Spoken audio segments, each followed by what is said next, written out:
Hey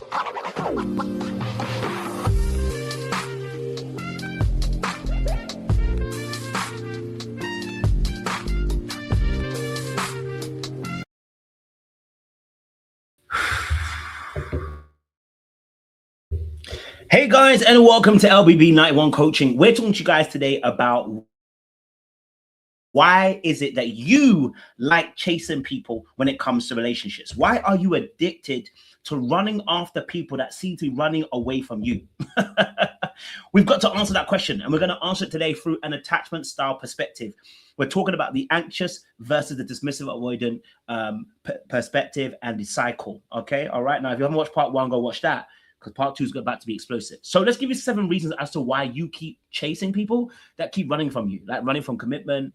They don't seem to want to be in a relationship, or whenever you get close to them, they seem to go pull away. Why is it that you keep chasing those people? Number 1 is you believe that they have more value than you, right? You believe that you chasing them, which is number 2, you chasing them would increase your value, right? Number 3 is you're addicted to self-abandonment. You abandon your actual needs so that you can meet theirs. Okay, that makes you have value.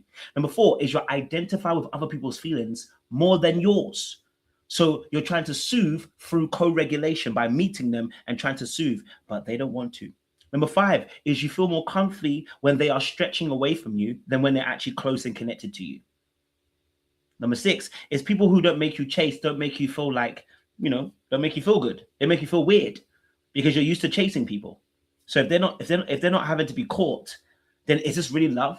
Is this really what it is? When really and truly is your nervous system kind of just telling you that, we're scared of abandonment and we're back in the same place we were when we were kids. Okay, number 7 is that you're used to a familiar pattern. And because of that, you're going to continue doing what you do best, which is following on the same pattern as you have before. But we're talking about attachment styles. So I gave you 7 good reasons, but we're talking about attachment styles and how that impacts this dynamic of you chasing after people. So before I go anywhere, do me a massive favor. You're liking, you're sharing, you are subscribing, and you're clicking on that wonderful bell button. I am your fabulous little black book 91 coach. I talk about attachment styles on here. And we're trying to help people become more secure in their relationships. But we've got to talk about dating dynamics in order to do that with you. Okay, let's get into this video because I want to talk about some stuff. And let me get my first, I like to get my little, my little sheet on the page. Okay, that ain't the right clip either. There we go. Okay, damn. Can I get a little something? All right, cool. All right, listen, sometimes it don't work for you the way you want it to work. I got my little side thing. Okay, all right, just to help you guys as I begin to talk, you can actually see what I'm actually talking about and you can come along with me on the journey. Okay, so we're talking about this aspect. Why is it that anxious people tend to chase after people? If you're an anxious attached person, you're probably chasing a lot of people, or fearful avoidant too, because fearful avoidants carry both an anxious and an avoidant perspective. But we are focusing on the anxious people. And anxious people are defined by the fact that they want connection, they crave connection, and they're afraid of abandonment. So when too much emotional distance is felt in the relationship, they look for reassurance and to bring that person back in. The dismissive avoidant person feels that they want to create distance in the relationship. When there's too much emotional pressure, too much emotional energy, and it's overwhelming, they tend to push away rather than try to lean in. So you can imagine the contact between the two of them, sparks flying, because one wants to get closer, one wants to pull away. It's like Hancock all over again. Okay. Anyway, back to what we're saying to you. Okay, cool. So the anxious person is afraid of abandonment, which is what actually aids the chase. The fear of being left, the fear of being abandoned by someone, the fear of that person leaving you drives the motivation of the anxious person to go and close the gap between themselves and the other person. Okay, and so let's have a little bit of a reality check in this place. You can look at the side, the camera, and you can see what I'm talking about, right? Reality check is this. You may think you're chasing love, but sometimes you're chasing the relief from your anxiety that the distance created. Okay, so what anxious people are actually chasing is the feeling of trying to stop the nervous system playing up. Their nervous system feels unsafe. Their nervous system is anticipating. Their nervous system is telling them some information that, oh, this person that you like, or you seem to like, or you're saying that you like, this person is pulling away and they're not going to give you love. They're not going to give you affection. They're going to discontinue the relationship or the connection. So you must go and get them quickly. This creates the chase. Also, the scarcity mindset of an anxious person, that this is the only person that they can really find, they like, whatever, right now, right, creates the motivation to chase again, because you've said that the other person has more value, and therefore you must go and get that value. Okay. All right. Now, if you're dating somebody that was also dismissive, avoidant, more than likely you're chasing the security and the safety that you had in the very beginning when you started dating. Because the dismissive, avoidant person shows up as a very secure person in the beginning. And as soon as there are stakes, i.e., feelings, I like you, maybe I'm in love with you, I want this to be a relationship, I want us to be more serious. As soon as there are emotional stakes, the dismissive, avoidant person has a choice to make. And a lot of times, the dismissive, avoidant person ends up in a position where they're like, you know what, this is too much for me. I need to back up and I need to push away. I'm not ready for all that energy you're bringing, all that commitment, all that. You're going to rob me of my autonomy. And I'm also afraid of being rejected if you get to know me very well, right? So the dismissive avoidant wants to keep emotional distance between you and them. That's what creates the chase. That's what often creates the anxious person running after somebody. Okay, so you're chasing the reassurance of what you previously might have had. You're chasing them to reassure you right now because you feel some type of way. They've pulled away, maybe they've gone silent, maybe they've not texted the same way, and you immediately feel the pull. Okay, right? And oftentimes you're chasing a feeling. What you need to be doing is sitting down. Okay, all right, and paying attention to how you feel, but that's later on in the story. Okay, now let me not get ahead of the proverbial train, as they say. Is that the right word? Proverbial train? I don't know why I'm looking to right or left like I have somebody there. It's just me. All right, let's look at a hard truth here. A hard truth is this: chasing someone who keeps distancing themselves does not create security. But actually, this is what creates the chase in itself, because the anxious person is looking for this. Okay, it often teaches your nervous system to confuse inconsistency with love. So going back to what we said about the anxious person is born into an environment oftentimes where there is inconsistency of love. The parent either can be present physically, but sometimes emotionally present, sometimes not emotionally present. Sometimes the parent is loving and doting. Sometimes a parent loves them but doesn't say I love you, but then they show it. Sometimes a parent will support you on a journey but then stop supporting you after a while, or they never support you but then they tell you how proud they are, or they say, when you complete something, how amazing you are. They have conditions to the way that they love you, and it comes up as inconsistency. So the more unavailable someone comes, the more they represent what you previously experienced as a young child, and the more value you think they are. You see, your parents created that distance in the first place, and they're valuable. As a young child, your parents are the most valuable resource you have in this lifetime. They're there to protect you, they're there to love you, and they're there to help you. And if they can't even do that with consistency, right, and we value them that much, guess what happens when someone replicates the same pattern? Well, they must be as valuable as my parents then. And this is what creates the chase, because we chase after things that we think are valuable. The less that they give, the more that you're running after them. And the relationship becomes a place where you're trying to win safety instead of receiving it. So you're trying to create safety. And as you're trying to create more safety, you're actually making it unsafe. Why? Because you're being overzealous about it. You're trying to do too much, not recognizing the other person doesn't have the capacity to receive what you're giving them right now. And then the more they can't receive it, the more you're trying to give. In essence, the person's cup is small. You've got a lot of love to give, and you have no boundaries when you're giving it. So that's a problem too. And you're flowing all that love out them because that's what you want. And you want that warmth, that loving, that care, that appreciation, acknowledgement, right? You want all of that. And you fling it upon this person.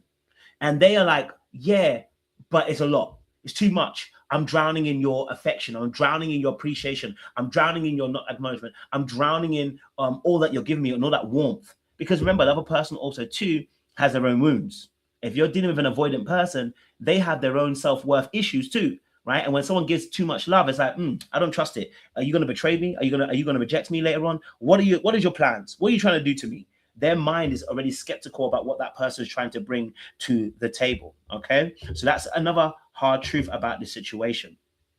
Let's talk about the pain points that go alongside these issues as well. All right, let me get my sheet up. You know what I mean? Yeah, listen, I got my little guide with me, bro. Don't play with me. I'm meant to help you. You get me? Okay, chill, guys. It's not professional.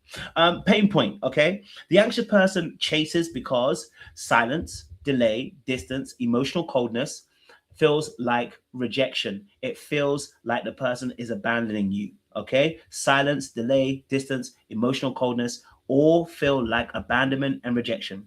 The dismissive avoidant is not necessarily doing it to reject you, and they don't see it that way. They see distance as a way of cooling their emotional arousal. They see it as a way of protesting. They see it as a way of protecting themselves. They see it as a way of self-preservation and creating space for themselves to be able to feel normal again. Because you're causing them to feel too many things, and they're coming online, and they haven't really dealt with that coming online. I call it coming online. What I mean by that is feeling emotions. They're usually a little bit more emotionally cold, and when you start making them feel these emotional warmth, they are like, wait. I feel like you're controlling me. I feel like you have too much influence over me. I feel like you're good. You're good. You almost had me. You almost had me leave my hyper independent post. You almost had me. You almost made me feel like I can really trust you. Oh, you almost had me, you darn dirty little dog. Okay. Back onto what I was saying. So, pain points. The anxious person thinks that the anxious person feels that distance means that the other person is leaving me. The avoidant thinks I need space to breathe. The anxious person is pushing for more clarity, while the dismissive avoidant person feels pressured and pulls back. And the anxious person panics more because the distance confirms their fear. And this is how the cycle becomes addictive, painful, and hard to break. And so the chase that you are going for is really the addiction that you're going for. It's like sugar addiction. You don't even realize until you stop eating sugar how addictive you were to sugar. Sugar. That's what my little sister says. Yeah. So the fear for the anxious person, just like it is for dismissive and fear for the avoidant, is that these behaviors that the other person is exhibiting means the end of a connection. And when you don't want that connection to end because you like the person, you begin to fight. I have to fight all my life. Yeah. And that causes then the chasing to take place. You're chasing people because you feel like the connection is going to end if you don't do so. But I'm here to tell you that while that may seem like it, the opposite is actually true. The moment you can rest means the connection can also rest and recuperate. Without that rest, it's like trying to stay up for 24 hours and 48 hours. Eventually, there's going to be a crash because you're always awake. At some point, you're going to need to rest and sleep. And you've got to trust when you rest and sleep, the other person isn't going to run away. Okay, all right? But that's hard to do when that's not what your experience has been in life. Okay, let's talk about one more water there. I need my water, okay? That's like liquid gold. All right, cool. Let's talk about the flip side of things, or flipping the frame, as we've called it. The chase is not a proof that you should love harder. And I love that statement. In essence, what it means is this. You chasing them is a chemistry signal, right? Like, we've got great chemistry. It's sexual, it's naughty, it's fun. I love chasing it, right? Great. But it's not an indication of healthy boundaries or healthy relationship. It is an indication of there being signs of an insecurity in both parties who are not able to communicate effectively what they actually feel and what they actually need. Okay. And this creates the chase. Okay. It's not about loving harder, and it's not about trying harder. It is about the fact that nobody feels safe in this relationship. So sometimes the chase is a proof that your abandonment wound has been activated. Okay. So you need to pursue with boundaries. I know it says wisdom here. The wisdom is boundaries. Okay, recognizing where you end and where you begin. Recognizing that, you know what, this is as far as I can go. Okay, when you're operating from a fear perspective and a scarcity mindset, I must chase because I won't get another man, I won't get another girl. No one else will love me. No one else will care about me. When you have those thought processes, they're scarcity mindsets. Okay, love is able to communicate clearly and directly, but a lot of the conversation between somebody who's chasing and someone who's running actually lacks depth enough to be able to get to that place. When the avoidant should be saying to you, hey, can I be honest with you? What I'm feeling right now is overwhelmed, and I know I'm gonna give me just an hour. Let me resuscitate. Let me just rest and then resuscitate and come back to you. The avoidant won't say that. They don't trust that when they say it, their needs will be met. So immediately they just pull away instead. And it seems very selfish, cold, conniving, and just seems very callous. But the anxious person doesn't get it. They pull away and they immediately want to go and see what's up. Let me figure it out, because you've got control issues too. You want to figure it out because you're afraid of how you feel. So you must try to soothe how you're feeling by drawing them back in again, rather than just actually going, you know what? I am a little bit scared. I am afraid of the distance that we've created. I do need some reassurance about our relationship, you know, and I would like that from you. Rather than saying that out, being true about what you feel, it doesn't come out like that. You don't care about me. You don't want me. You might not love me.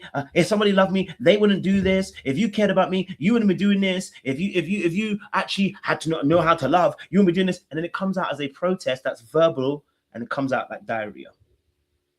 And it comes out like an attack, and the other person is left ruin what's going on. Like, what have I got myself into here?